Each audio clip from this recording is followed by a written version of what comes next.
Hi, thanks for joining me today. My name is Paul Martin, and I'm the founder of College Winning Method, an educational service focused on supporting students and their family to be successful in the financial aid process through workshops, content, and individual advising. Today, I'm excited to present to you a start to finish walkthrough of the FAFSA, which is the free application for federal student aid. In this 25-minute video, I will be filling out the application as a student and go screen by screen to show you how to answer the questions successfully so that you can submit the application. Completing the FAFSA is important because the FAFSA does three things. One, it determines your eligibility for federal student aid, such as federal Pell Grants or federal student loans. Two, it calculates your expected family contribution, which is the application's determination of your family's ability to pay for college. And three, it will send the application information to all the colleges you want to apply for financial aid to ensure they have information to determine whether you qualify for their institutional awards and grants as well. Before we get started, let's review the documents and financial statements you'll need to successfully complete the application. It's best if you can have these all with you, printed out or saved, so you can get through the application more quickly. Parents need their Social Security number, as well as their U.S. federal tax returns from 2020, your 2020 W-2 forms, as well as any records of untaxed income in 2020, such as child support received or Social Security benefits that aren't taxed. Now, as of today's financial statements, you'll need checking, savings, brokerage, your 529 or other educational savings plans, as well as annuities and trusts. And if you own second properties or investment properties, you'll need to have the equity value of those properties as of today. For students, you'll need your Social Security number, as well as your driver's license. Plus, if you worked and filed U.S. taxes, your 2020 U.S. tax return, any W-2s from 2020. And then finally, you'll need your financial statements as of today for checking, savings, brokerage, and any trusts. While you don't want to delay in filling out the application, if you're feeling stressed, overwhelmed, or stuck, remember, you can save your progress and come back to the application the next day. You don't want to rush through the application. You want to provide the accurate information and give yourself the best opportunity to afford your college dream. So let's get started.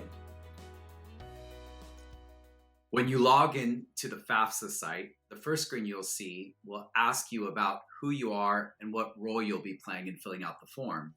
Since I'm going to be showing you how to fill this form out as a student, I'm going to choose I am a student and want to access the FAFSA form.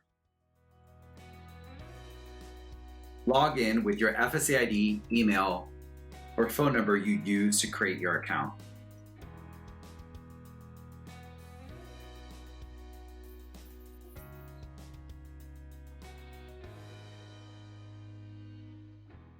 Here you'll be asked to start your 2022-23 FAFSA form. You create a save key. The save key will be used when you come back to make changes to your FAFSA. Make sure it's a number or letter combination you will remember and write it down so you don't forget it. Here on the introduction screen are some resources you can use when filling out the FAFSA. You can see the top navigation allows you to save your FAFSA at any time. The FAFSA also auto-saves the information you've entered for any section you complete. There are 7 primary sections of the application listed at the top of the form. You'll have to go through these sequentially, but once you finish a section, you could always go back and revise your information. And one thing to remember when you're reading questions and you've logged in as a student, you and your always refers to the student. So if you're a parent helping to complete the application, it's important to keep in mind when you're answering questions.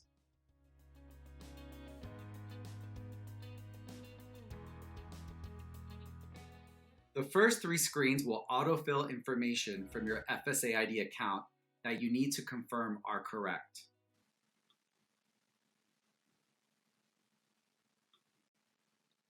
Answer how long you've lived in the state listed in your address. If you haven't lived there for at least 5 years or are just living in the state to attend school, like a boarding school, you'll answer no and provide the additional information requested on your state of legal residence and amount of time you've lived there. Next, you'll answer questions on whether you're a U.S. citizen or eligible non-citizen. Here are a list of non-citizens that are eligible for federal student aid. Now, if you're DACA recipient, you will not be able to receive federal aid, but you can still complete the application to be considered for financial aid by the colleges you're applying to. If you're an eligible non-citizen, you'll have to have your alien registration number to enter it at this point.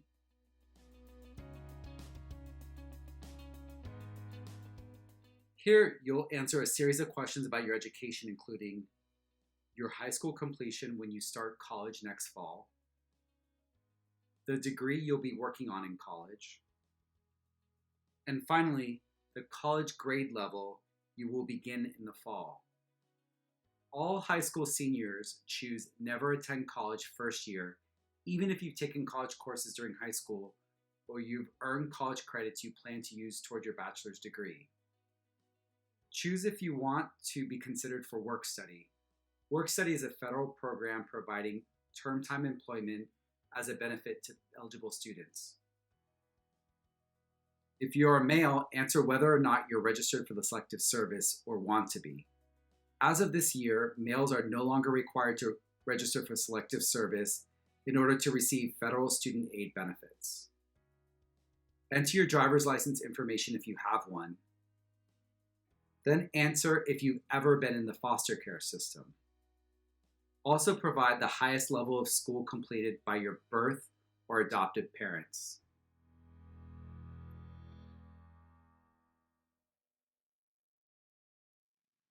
In the school selection section, you'll answer questions about your current school and the colleges you're applying to. This screen allows you to search for the high school you attend. You must select the state first. Then you type your city or high school name. Choose search and it'll search the database and find various high schools that match your high school name. Make sure you choose your high school and continue to the next screen. If after multiple tries you haven't been able to find your school, you could enter it manually by linking to "I can't find my school." On this screen, you confirm the high school you've chosen. Now finally, it's time to enter colleges you want to receive your FAFSA. Again, you must select the state first, and then you could search by city and school name.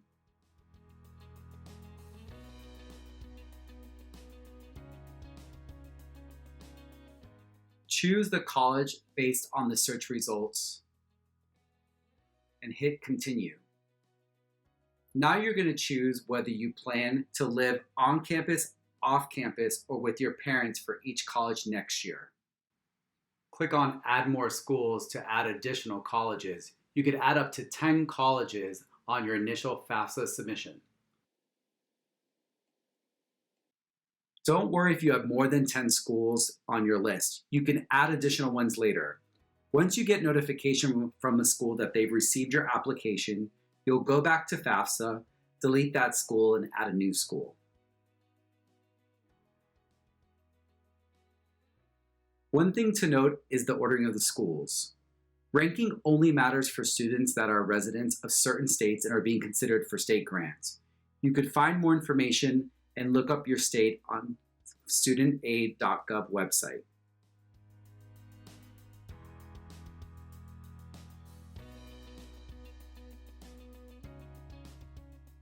The section on dependency status runs through a series of questions to determine whether you apply for financial aid as a dependent or independent student.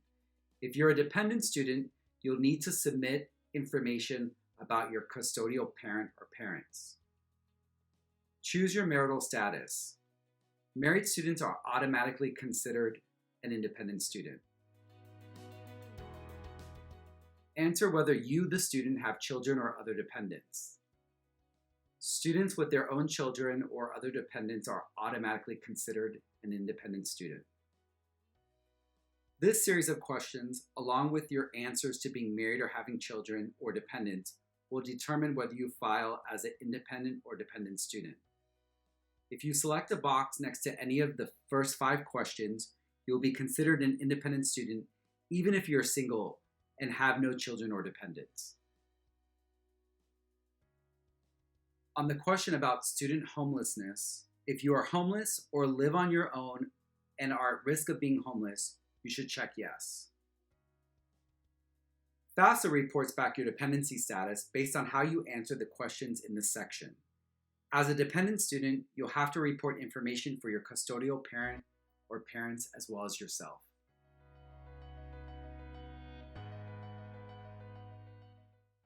The parent demographics section asks you background questions about your parent or parents.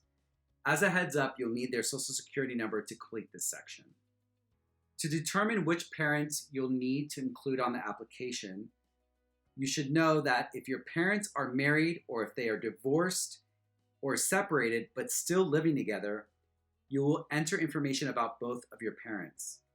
If your parents are divorced or separated and not living together, you enter information only about the parent with whom you've lived more in the past 12 months.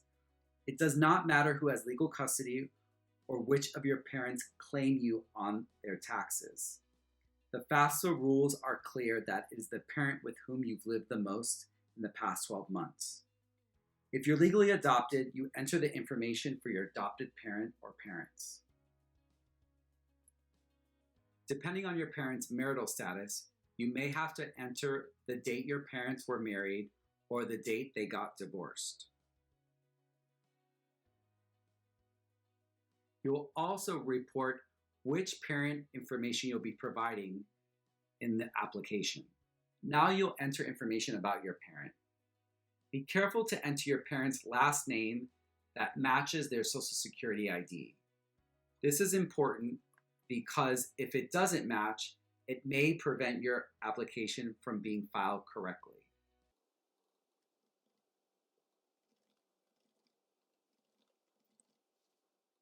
Enter if your parent has lived in the state you put as your home address for more than 5 years. If not, you'll have to answer additional questions about their state of legal residence and how long they've lived there.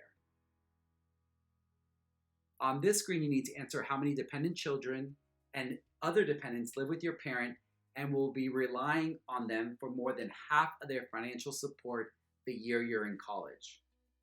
Be careful and do not report yourself here, just others who live in your household. Dependent children are typically your siblings or step-siblings who are not married, do not have their own kid, or answer no to the same list of questions you did earlier in the dependency status section. If you need to review those questions, you can click on the dependency status link. In addition, they have to be under 24 and born before January 1st, 1999, and currently not in graduate school. However, if they're under 24 and in graduate school, they are not considered dependent children.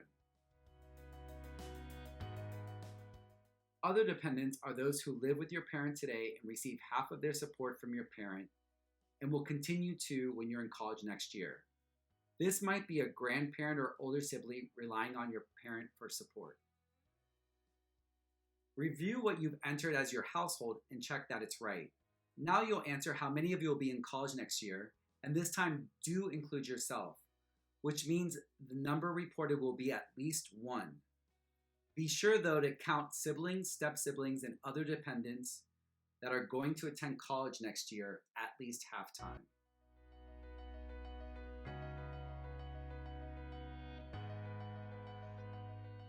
Okay, now on to the section about parent financials. Here, you'll need to submit information about your parents' income, savings, and investments. This is more involved than prior sections, but if you take your time and work through each question using the prompts, you'll be successful.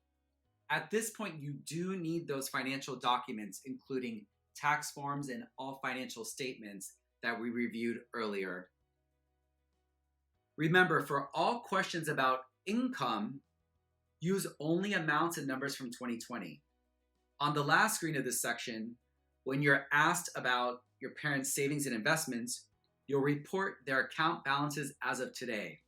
But don't worry, I'll remind you of these rules along the way. First, you'll answer whether or not your parent has completed their tax return, what type of tax form they used, and how did they file. You can find this information at the top of their tax return. If they've already filed, the application makes it easy for you to get tax return information directly from the IRS. Use the IRS data retrieval tool to securely connect to the IRS and send your parents' tax information over to this application. But for this step, you'll need to have your parents' FSA ID and password to log in and complete the transfer. Or you could have them join you and they can log in to complete the transfer themselves. If you need to manually enter your parents' tax information, the good news is that there are pop-ups along the way to show you exactly where to get the information on your parents' tax form.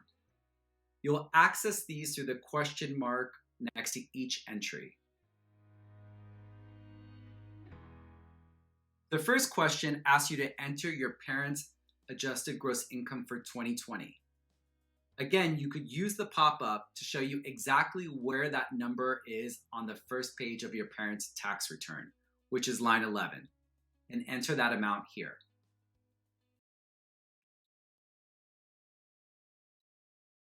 Now you'll enter the amount your parent earned for work in 2020. If your parent doesn't own a business, you just have to look up and enter line 1 on the first page of their 2020 tax return. If they do own a business, you'll have to add some additional amounts from other forms. The pop-up will show you where to find these.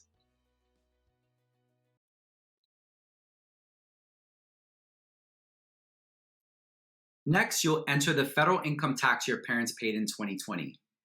You could find these on the second page of the tax form in line 22. Enter that amount here. Now this screen does look a bit overwhelming, but don't worry, I'll go through scenarios to see which questions you need to answer. It's a series of questions asking about special income your parent might have received in 2020, and for many families, most of the answers will be 0. You could also use the pop-ups to see which forms to use and where to find this information. The first question only applies to parents who served in combat in 2020. If your parent did not serve in combat during 2020, leave it as 0.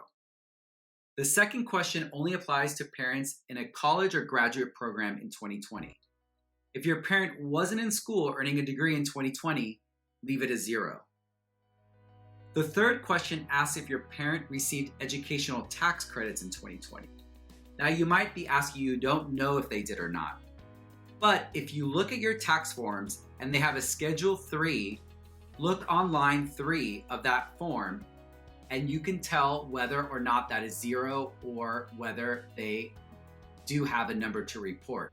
The fourth question could apply if your parents withdrew money from their retirement accounts in 2020.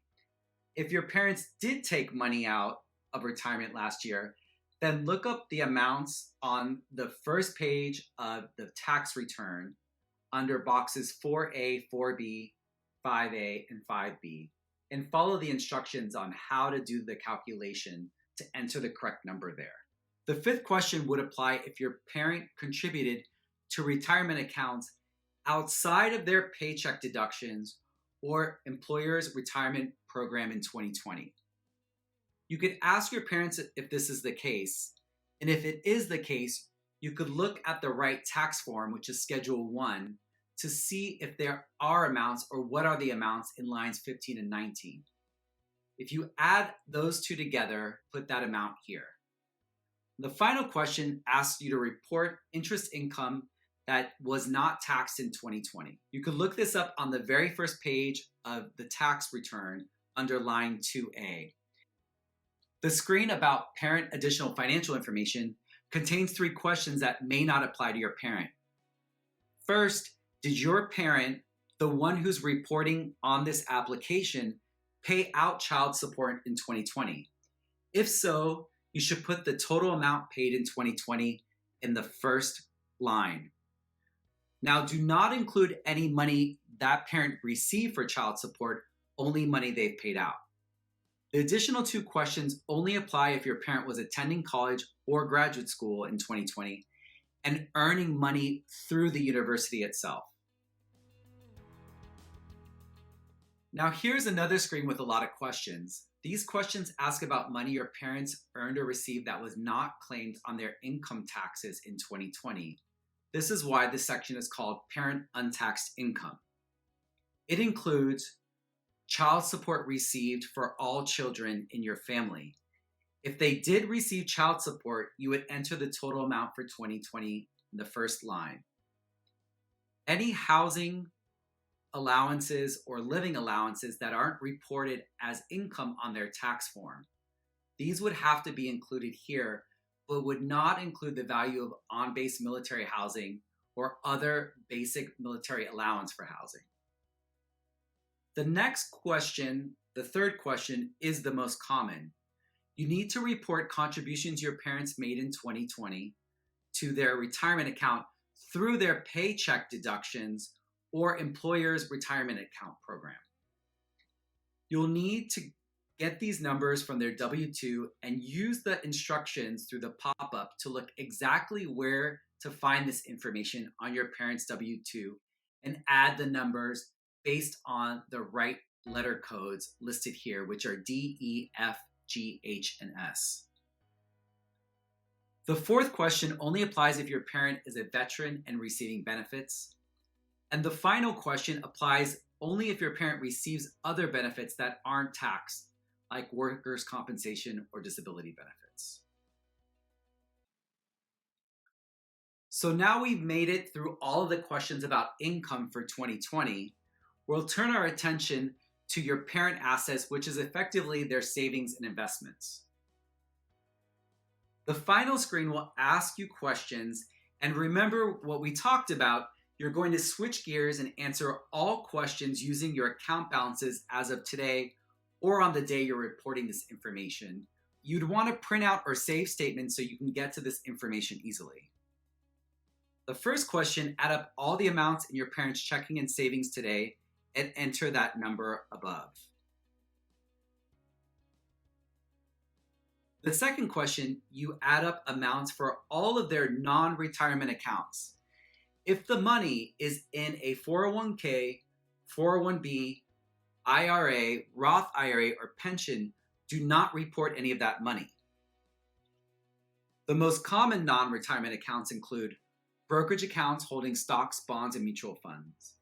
Again, do not report stocks or mutual funds being held in your parents' retirement accounts, only their brokerage accounts. Any 529 plans or educational saving plans owned by your parents or by you. If you own your college savings plan, you will report it here and not under your name. Annuities, as well as trusts that your parent is a beneficiary of. As well, if your parent owns properties or land that is not your primary home, you need to ask them for the equity value of those properties. Add this number to the other investments you're reporting here. The final question you will only answer if your parent owns a business or farm with more than 100 full-time employees. If they do, enter the value of the business here. Otherwise, enter 0.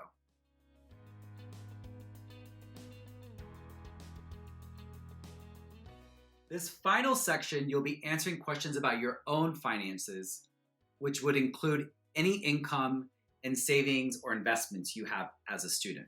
If you worked and filed a 2020 U.S. tax return, you should answer that question, include the type of tax return you filed, and what your filing status was. You could use the IRS data retrieval tool to submit this information directly into your application. However, if you didn't earn enough to file taxes or didn't work, choose not going to file. I'm going to walk through a scenario if you earned some money in 2020, but you didn't file for taxes. The first screen, you're going to enter any earnings you had last year in 2020. Now, even though you didn't file taxes, you might have gotten a W-2 from your employer. If so, you can use the amount from that form. Otherwise, report the amount you earned here. On this screen, the good news is that if you're a senior in high school without kids, all these answers will be 0. So that makes this very easy.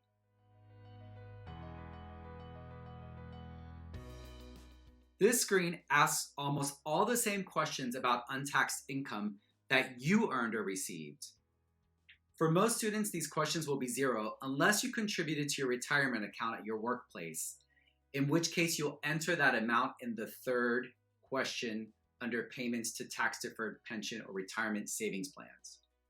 The exception is the last question at the bottom. You're expected to report money you received or bills paid for you in 2020 from relatives or anyone outside of your home who are not parents filing this form. This final screen asks you about savings and investments you own. Remember, you want to report your actual balances today or on the day you'll fill out FAFSA, not information from 2020. Add up your checking and saving account balances and to answer the first question. If you own any investment accounts that hold stocks, bonds, or mutual funds, report the total amount in question number 2. But remember not to include 529 plans that you'll be receiving or you currently own. Those should be reported in the parent financial section. Now, if you're lucky enough to own your own business and have more than 100 employees, I congratulate you. But then you do have to report the value of that business. For most everyone, this is going to be zero.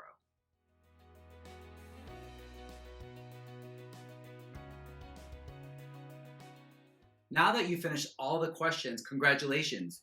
You only have one step left. This is the FAFSA summary review. It will play back all of your answers and include links directly to sections if you need to make changes or corrections. Be sure to review this carefully to make sure that the answers that you have submitted are correct before signing the form. Once you've reviewed this, you can hit continue. Now FAFSA will provide to you the conditions on which to receive federal student aid. Read through these before you sign the application.